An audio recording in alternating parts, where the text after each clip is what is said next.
DJ Rahul Siwan. साल भर के प्यार पर तू फेर देलू पानी, मारे के बेरी मजा भूल गइलू रानी। साल भर के प्यार पर तू फेर देलू पानी, मारे के बेरी मजा भूल गइलू रानी।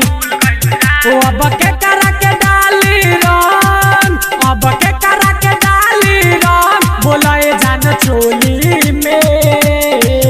काहे दोसरा के भइलू फिलहाल, काहे दोसरा के भइलू फिलहाल, ए माल बोला होली में। हाय काहे दोसरा के भइलू फिलहाल, ए माल बोला होली में। Mix by Prajapati recording studio Swami Gulambar के पास।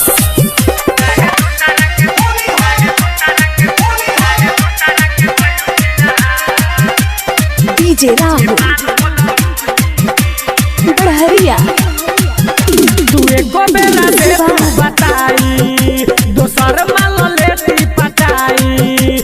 रुआता मोर पिचकारी, बोला ना हम कहाँ जाई।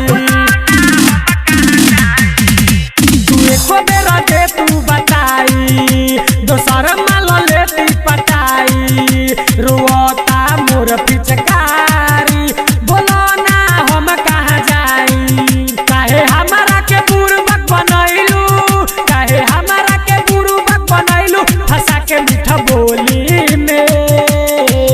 काहे दोसरा के भइलू फिलहाल, काहे दोसरा के भइलू फिलहाल, ए माल बोला होली में। हाय काहे दोसरा के भइलू फिलहाल, ए माल बोला होली में।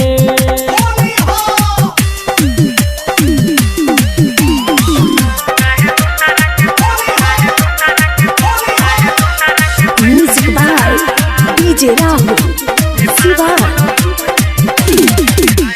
रोज रहलू बतियावत, मिले हमसे रहुआवत। फगुनवा चढ़ते करे जा, काहे कैलू हमसे बगावत।